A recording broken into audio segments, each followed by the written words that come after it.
हैं रोते रोते कब दोनों परानी बुढ़वा बुढ़िया सुत गेला सब पते ना लगा।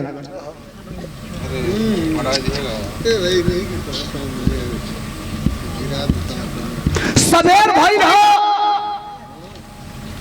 सुतल वाला दोनों बुढ़वा बुढ़िया रात भर घरोवल होवत बोले 6:30-7 बजे बोले भड़बड़ भड़बड़ भड़बड़ भड़बड़ के उनके बाड़ी खटखटावल चालू कइलस, भड़बड़ावल चालू कइलस। बुढ़िया का नींद टूटल, बुखार से बुझ बिया कलस देखबो के बढ़िया ठोकता तो बुढ़ऊ उठ के एगो लाठी ले ले, लठिया से ठेकत बुढ़ौती ने बेटा बेटी से बढ़न लाठी सहारा होले, लठिया लेके गइलो एतनी गरी तो लोहा का के सिटकिनी लगा था पहले वाला लकड़िया का 2 पल्ला का केवाड़ी रहे तो लकड़ी का किल्ली लगी, किलिया निकलन। तब तक दरवाजे पर देखते हैं उसी गांव का रहने वाला एक नौजवान राम शरण यादव खड़ा है। पैर छू के प्रणाम किया, कहा चाचा हमार नाम राम शरण है, हम फलाना का लड़का हैं, का हाल चाल तुहार बा? का हाल बा प्रेम का डीएम साहब का ठीक बना ना, फोन नहीं लाल हाल चाल ठीक बा ना? ए चाचा बोलत कहानी कहो के बतावे कि डीएम साहब का तो जो हाल चाल बा भगवान मालिक बाड़ा। तब तक आप किसी को इग्नोर करेंगे ना तो सामने वाला समझ जाएगा। इको रहा है तो बुढ़ऊ कहने के बाबू बाद में बतिए तो इमरजेंसी में बानी, ऐसे यूटर्न हो करके और जाने लगे। तब तक नजर पड़ गई उस राम शरण की उस बुढ़े प्रेम के बाप आईएएस अधिकारी के बाप के एड़ी पर पैरों पर इतनी बड़ी बड़ी बेवाएं फटी थी और चप्पल है तो 2 गोड़ का चप्पल है, धोती मैली कुचैली ऐसे चल रहे हैं तो धोतिया फाटल बा में चकती साटल बा, चकती बुझे तो लोग पेवन हम तू जाना तने जान नया जनरेशन हमरे लइकन से आ नातिन से पूछे ले कि पेवन के कहल जाला तो ना बुझ पाई, अब ना बुझ पाई। पहले प्यार से लोग कहे माई बाबूजी, इतनी गरी लड़का अंग्रेजी में कहता हूँ डैड, ओई में कई वो ढेर अंग्रेजी पढ़ता हूँ कहता हूँ डैड, डैड माने खत्म गइलो जे मर जाला में कहल डैड कहता हूँ डैड। बाप कहता देख रहे हो कितना टप्पा अंग्रेजी बोल रहा है मेरा बेटा, वाह इंग्लिश मीडियम में पढ़ता रे कि जो इंसान अंग्रेजी बोल रहा है जयपुरिया में पढ़ेला वो दिन भर में 5 बार मुआवा था, वाह 9,000 तनख्वाह हवा 9,000 फीस वाला लड़का हवा।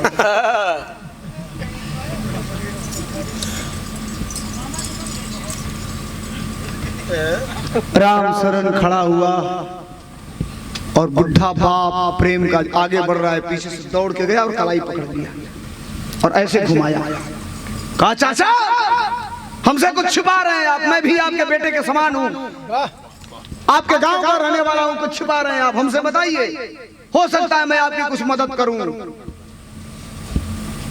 पीड़ा कब निकलेगा जब केहू पीड़ा पूछे वाला होखे तब।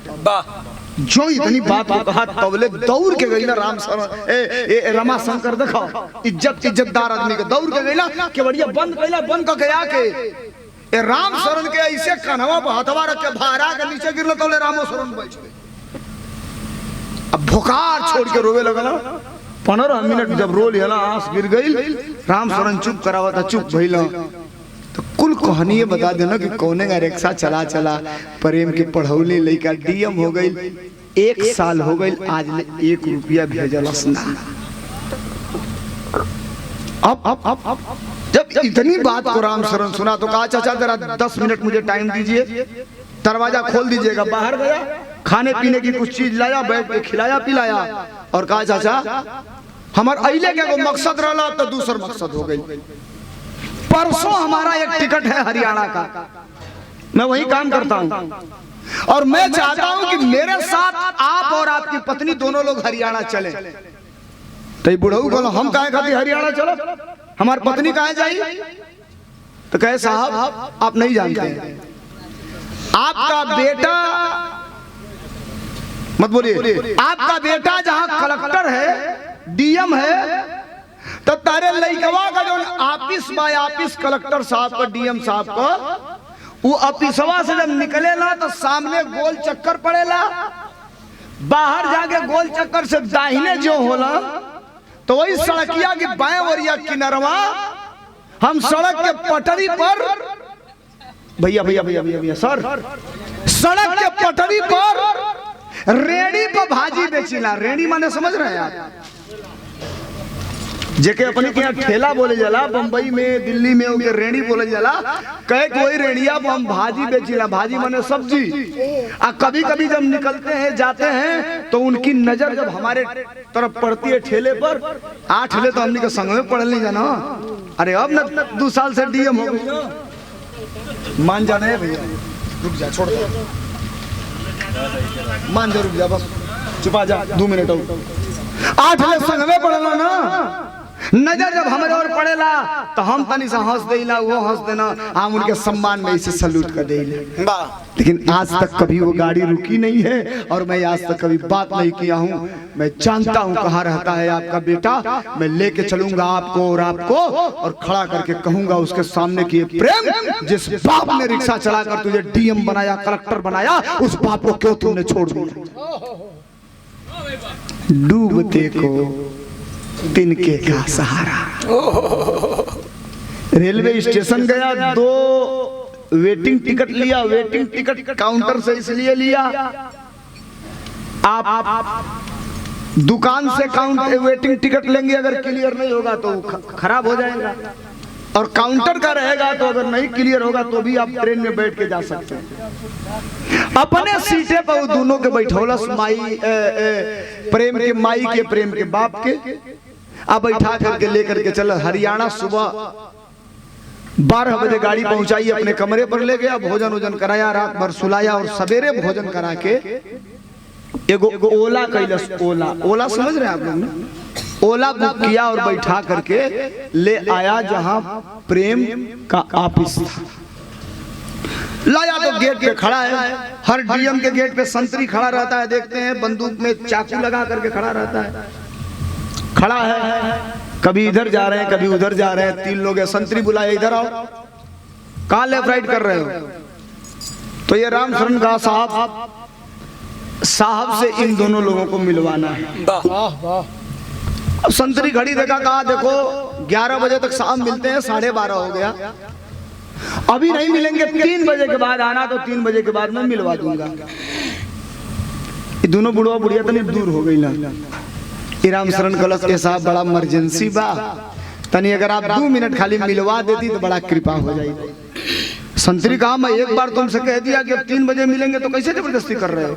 जाओ यहाँ से, भागो, दिमाग खराब है तुम्हारा, सड़क पर खड़ा होकर डिस्कस कर रहे हो उनसे।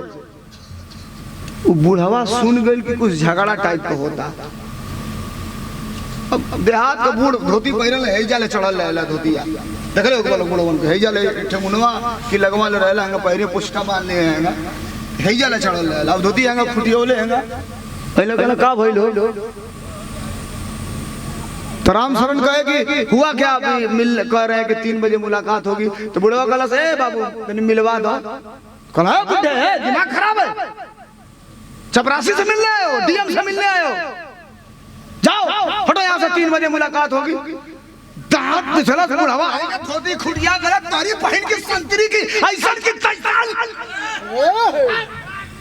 अरे जाके कोई दिन प्रेमवा से कि तोर बाप तो से मिले आइल बा, जाके बोल जाके। ओ संतरिया उधर सारे ही पागल कहां से आ गए ना? सही 3 कोई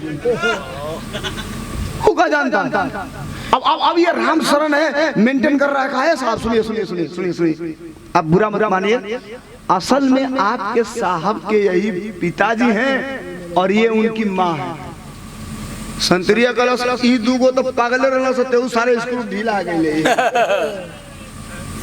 अगर ये हमारे साहब का माई बाबूजी हलो तो हमारे लगा का करे आगे लिया के फोन कला डायरेक्ट बतिया लो, उहे बोला लिया।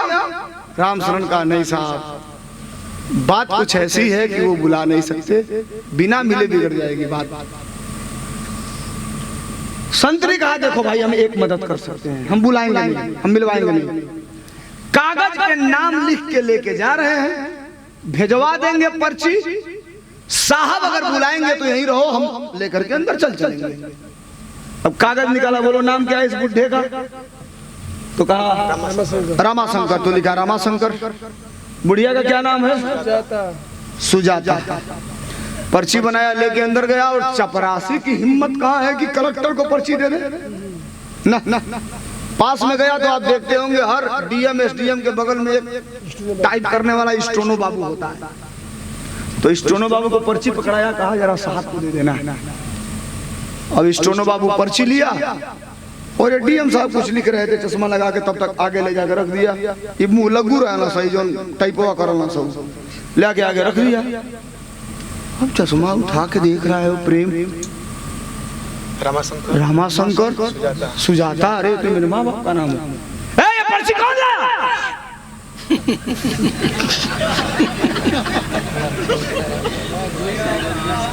हंसना भी रहा दूसरे तरफ है। ये पर्ची कौन लाया?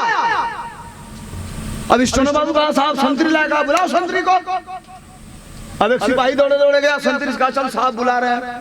भाई लोग कहावत गलत गई नौकरी हमारे देखता नहीं तो यहाँ सारे जाल देना सब फांसी में। कहा सर कहा जिन लोगों का नाम तुमने दिया ये लोग हैं कहाँ? कहा साहब सड़क पे खड़े हैं गेट के ठीक सामने। कहा एक काम करो मेरा ड्राइवर बोलो, गाड़ी निकलवाओ और उन दोनों को बैठाओ और हमारे कोठी पर ले चलो, जहाँ रिसेप्शन है वहीं बैठाना, अंदर मत ले जाना। और इनसे कह देना मैं 20 मिनट में आ रहा हूँ। हाँ लेकिन इन दोनों के बाद तीसरा कोई नहीं जाएगा।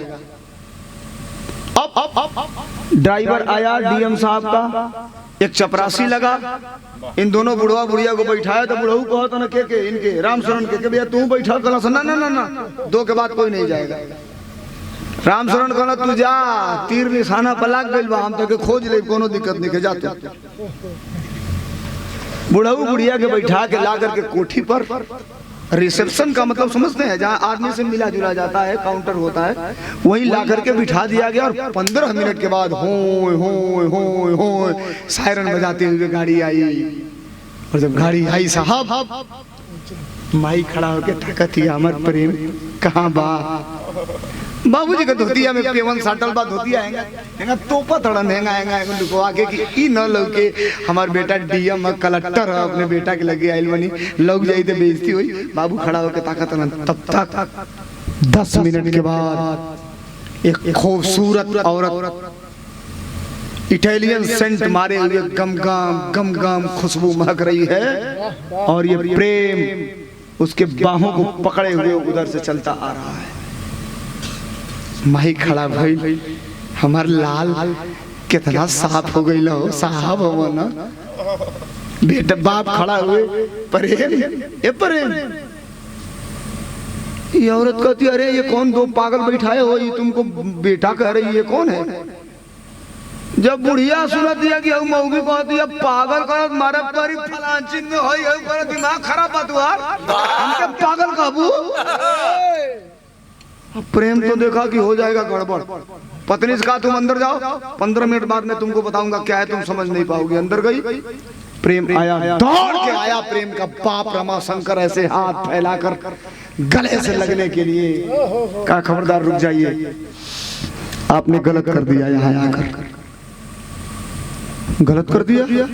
हाँ हाँ माई धैला सब हाथ वो बुढ़ावा का बुढ़िया कर थूक देख रहे ऐसा किला पर एकरी नौकरी पे कहता गलत कर दिला।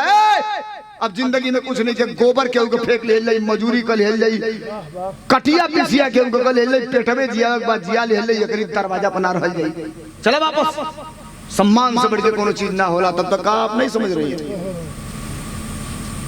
हमने आपके लिए अलग एक घर की व्यवस्था कर दिया है, वहाँ भोजन कपड़ा लत्ता सब मिलेगा। मैं रोज आपसे मिलने आऊंगा।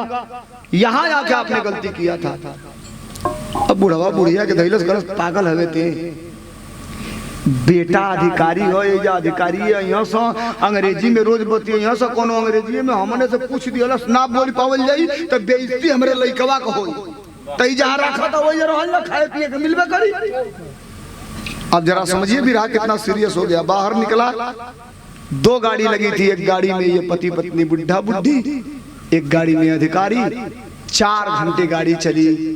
एक 4 मंजिला बिल्डिंग है, गाड़ी आके रुकती है, गेट के अंदर उस माँ बाप को लेके पहुंचता है, रजिस्टर पे दस्तखत करता है अंदर जो ही करता है उस 4 मंजिला बिल्डिंग पे बहुत बड़ा बोर्ड लगा था और उस बोर्ड पर लिखा था वृद्धा आश्रम।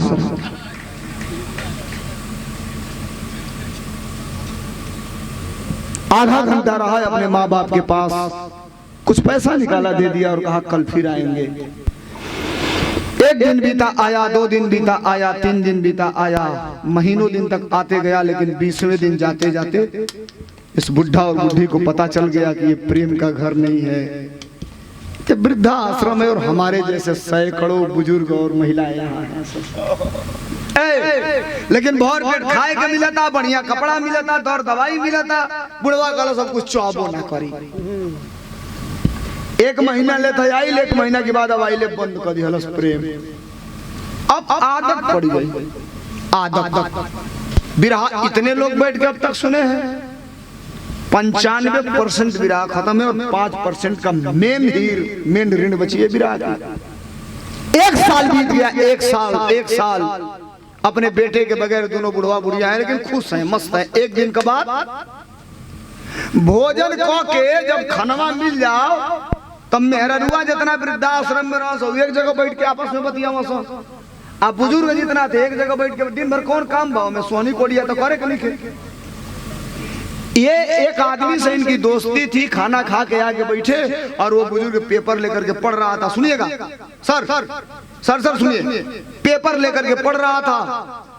आज जो ही खाना खा के भैया साहब ना बोला, खाना खा के जो ही आगे बैठा ना, वो बुढ़वा पढ़त रहे तो पढ़ रहा है। पेपर की मेन हेडिंग थी, जिंद जिले के IAS अधिकारी प्रेम शंकर की दोनों किडनी खराब, इमरजेंसी में एयर एम्बुलेंस से सुपर स्पेशलिटी हॉस्पिटल जिंद जिले में एडमिट कराया गया। IAS अधिकारी प्रेम शंकर वेंटिलेटर पर। अब इतना जब ये बोलल मत बोलो हो, इतना जब पढ़लस बुढ़वा आई खा के आके प्रेम के बाबूजी बैठल ना, कहले भैया तनी फिर पढ़बई का कैसन समाचार, कहला छोड़ा मर्दे से तो से का ले देव के बा। एगो IAS अधिकारी बा एजा जिंद को, ओ सारे का दोनों किडनी खराब हो गइल बा, ना ओकर प्रेम होई घुसखोर सारे हंसी सब मत। आप रौरिये गांव में मिला ले, क्यों सिपाही या दरोगा होई रौरिये गांव में, अगर ढेर घूसखोर होई ना ये लोग मत देख लियो लोग कोनो सिपाही दरोगा के घरे जाके। अगर ढेर घूसखोर होई, अगर 2 गो लड़का होई सा तो एगो सारे पागल होई, एगो पियक्कड़ होई, विकलांग मार देले होई, फालिस मार देले होई। जीत गेलो। हाँ हो, और ईमानदारी से अगर 10 रुपया कमाता होगा ना तो उसका बेटा पढ़ लिख करके नाम करेगा। हराम का रुपया हरामे बनावेला। लेकिन ऐसा जो ही सुनना कि प्रेम का दोनों किडनी खराब, वो बुढ़वा से बोलबे ना, कहले उठना अंदर गई ना, बुढ़िया बैठल छे हथवा पकड़ के कहला तू बैठल आऊ, प्रेमवा का दोनों किडनी खराब हो गइली। माई हजोरा उठोलस, कहां बा हमर लइका हो बाबू। काउंटर पर अइलन, काउंटर पर जो बैठा था उससे कहे ये साहब तारे अखबारवा में जो अधिकारी का किडनिया खराब हो, कोने हॉस्पिटल में भर्ती हो। पढ़ के बताया कहा सुपर स्पेशलिटी हॉस्पिटल। कहा भाई ये साहब हमार बेटा हो, हमके तनी पहुंचा दो। ओला बुक किया, अपने पैसा दिया, बुढ़ो बुढ़िया बैठ के हॉस्पिटल में उतर गए। लेके झोरा एक हाथे